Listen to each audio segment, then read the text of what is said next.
मैं बहुत से प्रश्न पूछना चाहता हूं, किंतु फिर रुक जाता हूं, क्योंकि वे सब व्यर्थ मालूम होते। क्या सभी प्रश्न व्यर्थ हैं? प्रश्न भी व्यर्थ हैं, उत्तर भी व्यर्थ हैं। होना है निष्प्रश्न, पहुंचना है ऐसी जगह जहां न प्रश्न बचे न उत्तर बचे, क्योंकि प्रश्न भी विचार है और उत्तर भी विचार है। होना है शून्य, होना है निशब्द। वहां ना कोई प्रश्न उठेगा ना कोई विचार उठेगा, न कोई उत्तर पे पकड़ रह जाएगी। ऐसी दशा में ही साक्षात्कार होता है। इसलिए समाधि न तो हिंदू होती, न मुसलमान होती, न ईसाई होती। विचार हिंदू होते हैं, ईसाई होते हैं, मुसलमान होते हैं, हजार ढंग के होते हैं। विचार सब ढंग ढंग के होते हैं। समाधि का तो एक ही रंग होता है,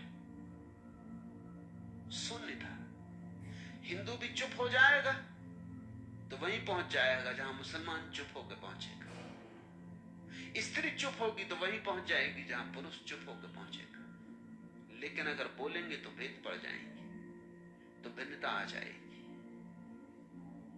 अच्छा ही होता है कि तुम्हें दिखाई पड़ जाता है कि सारे प्रश्न व्यर्थ हैं,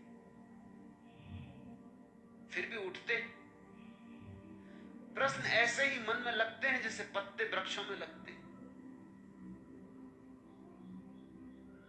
मन का स्वभाव है प्रश्न करना। मन प्रश्नों के सहारे जिंदा रहता है।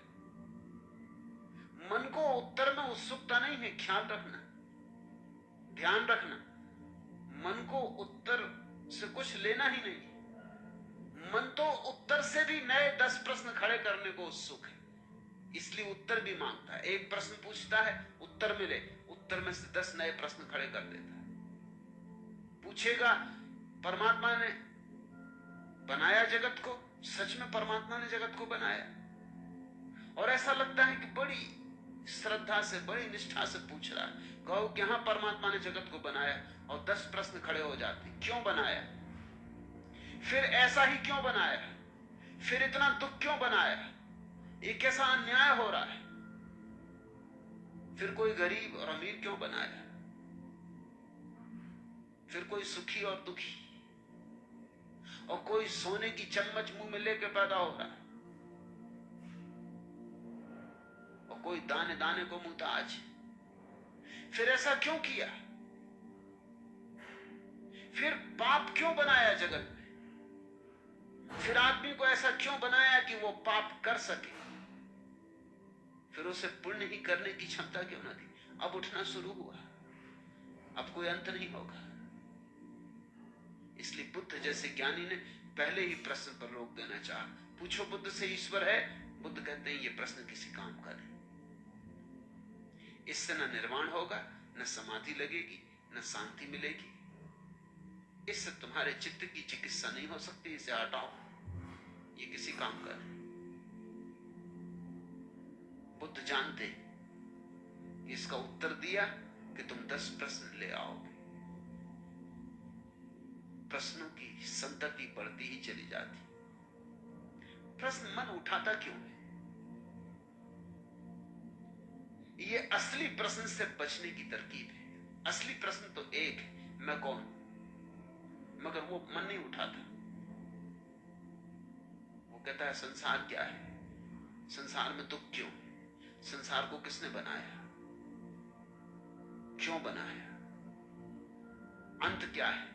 लक्ष्य क्या है? हजार प्रश्न उठाता है, एक प्रश्न नहीं उठाता कि मैं कौन हूं। महर्षि रमन के पास जब भी कोई जाता था, कोई भी प्रश्न लेके जाए, वो कहते छोड़ो, ये असली प्रश्न पूछो। लोगों की समझ में ही ना आता कि असली प्रश्न क्या है। तो लोग पूछते आप ही बता मैं असली प्रश्न क्या? तो वो तो एक ही प्रश्न था असली, मैं कौन? तो लोग कहते चलो यही पूछते हैं कि मैं कौन हूं। तो वो कहते मुझसे मत पूछो, असली प्रश्न दूसरे से नहीं पूछा जा सकता। आंखें बंद करो, दोहराओ भीतर कि मैं कौन। झूठे प्रश्न दूसरे से पूछे जा सकते, झूठे ही हैं, किसी से भी पूछ लिए। असली प्रश्न तो अपने से ही पूछा जा सकता है, अपने ही अंतरतम को जाना होता है, अपने ही भीतर और भीतर और भीतर खोदते जाना होता है। एक सवाल है कि क्या ख्याल है सच और क्या झूठ है वास्तव। एक और सवाल है कि क्या बवाल है बर्दाश्त करना और क्या चोट पहुंचाना, खत्म करना है बवालों को। एक और सवाल है कि पहले और दूसरे सवालों में से कौन सा है पहला। क्या ये दोनों ही सवाल न पहले हैं न दूसरे। ये सवाल ही नहीं, हमारी कमजोरी, हमारी बेईमानी, हमारी चोरी। किस बात की चोरी? हम असली सवाल को छिपा रहे हैं धुआं उठा के। हजार सवालों का जाल खड़ा करके हम असली सवाल को बुला रहे हैं। हम अपने को उलझा रखना चाहते ताकि असली सवाल न पूछना पड़े। असली सवाल पीड़ादायी, भाले की तरह चुभेगा छाती जब पूछोगे मैं कौन। क्योंकि तुमने तो मान ही लिया है कि तुम्हें पता है। हर एक मान के बैठा है कि मुझे पता है कि मैं कौन हूं। ये भी कोई पूछने की बात है? तुम तो जानते ही हो तुम्हारा नाम, पता, ठिकाना। और क्या चाहिए? तुम्हें पता है तुम गोरे हो कि काले हो, हिंदू हो कि मुसलमान हो, हिंदुस्तानी कि पाकिस्तानी।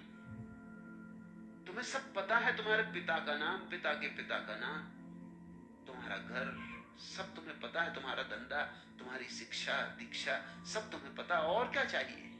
और इसमें से कुछ भी तुम नहीं हो। ना तो तुम्हारी शिक्षा तुम हो, ना तुम्हारी दीक्षा तुम हो, ना तुम्हारी संस्कृति, ना तुम्हारी सभ्यता, ना तुम्हारा समाज। तुम इस सब से अतीत हो, इस सब के पार। तुम शुद्ध चैतन्य हो, तुम सच्चिदानंद हो। उसे किसी विशेषण में बांधा नहीं जा सकता। तुम तो दर्पण हो। इस दर्पण में जो प्रतिबिंब बनते हैं वे प्रतिबिंब तुम नहीं हो। और जितनी चीजों को तुमने समझ रखा है कि यह मैं हूं, ये सब प्रतिबिंब है। अभी दर्पण की तुम्हें पहचान ही नहीं आई।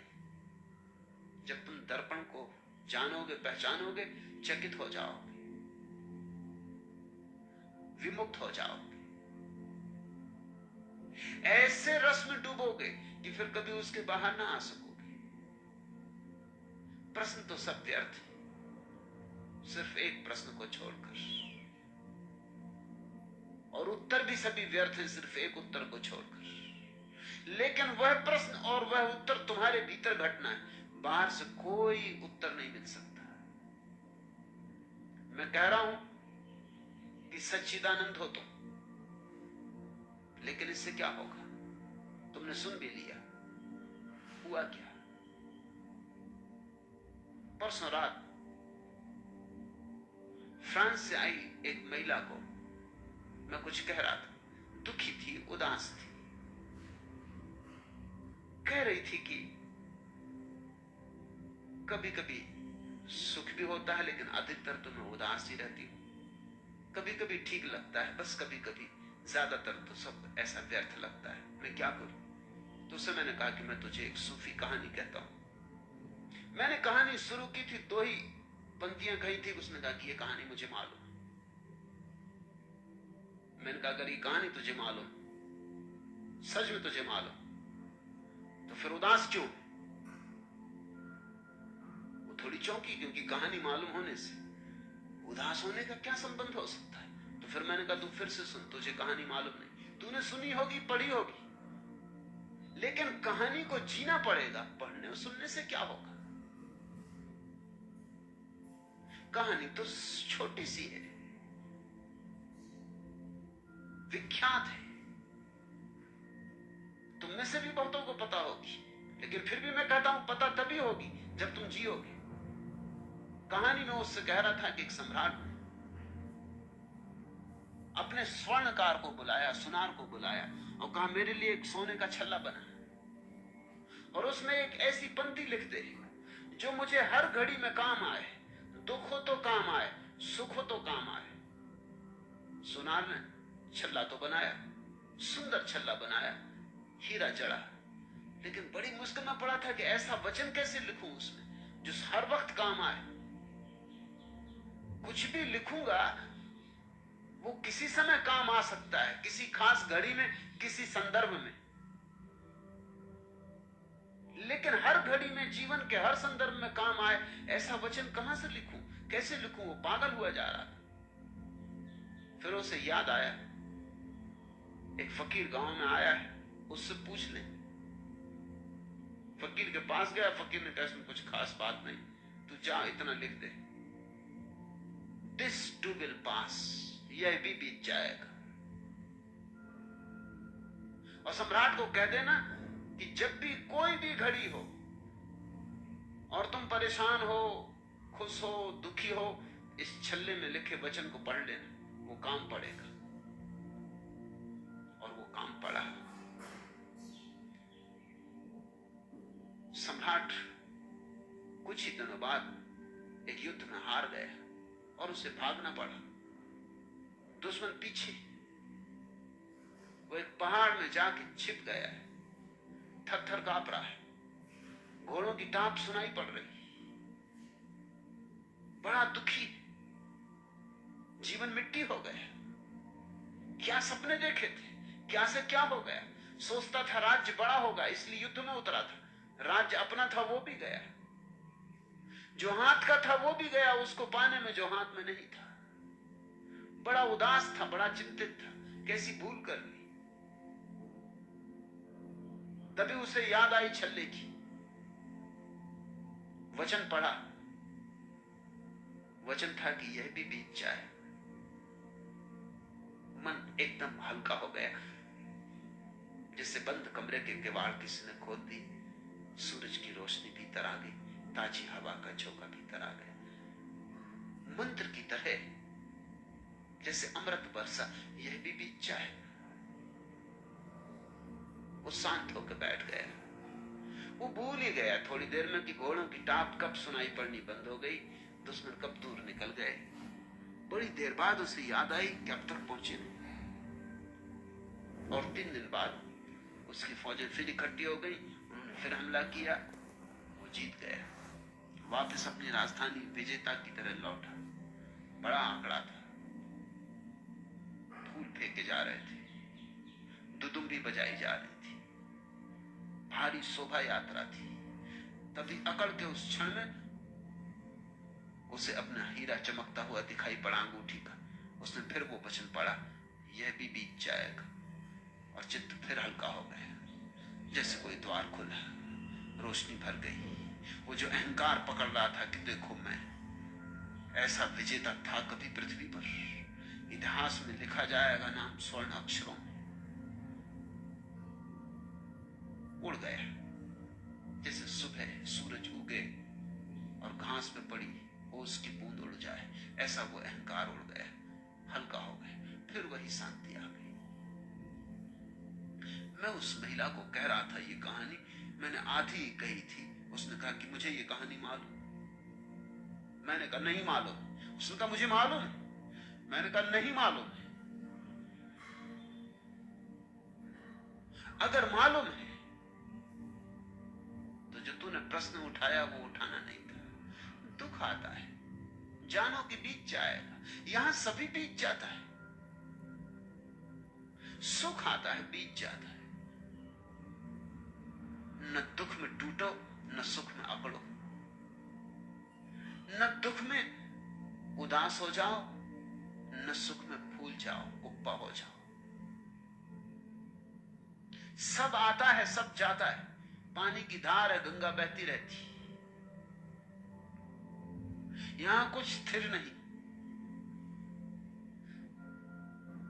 यहां साक्षी के अतिरिक्त और कुछ भी स्थिर नहीं। यहां देखने वाला भर बचता है और सब बीत जाता है। सुख भी बीत जाता है, दुख भी बीत जाता है, लेकिन जो दुख को जानता, सुख को जानता, वह जानने वाला कभी नहीं बीतता, वह अनबीता है, सदा स्थिर। उसी की तलाश करनी है। उसको ही जिस दिन पहचान लोगे, जानना कि उत्तर मिला इस प्रश्न का कि मैं कौन हूं, और यही एकमात्र सार्थक प्रश्न है और यही एकमात्र सार्थक खोज है।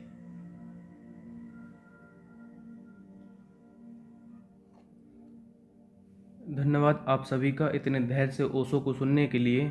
अगर आप ओशो को और गहराई से जानना चाहते हैं तो आप हमारे चैनल को सब्सक्राइब करें, और अगर आप किसी मुख्य विषय पर ओशो को सुनना चाहते हैं तो हमारे कमेंट बॉक्स में ज़रूर बताएं। धन्यवाद।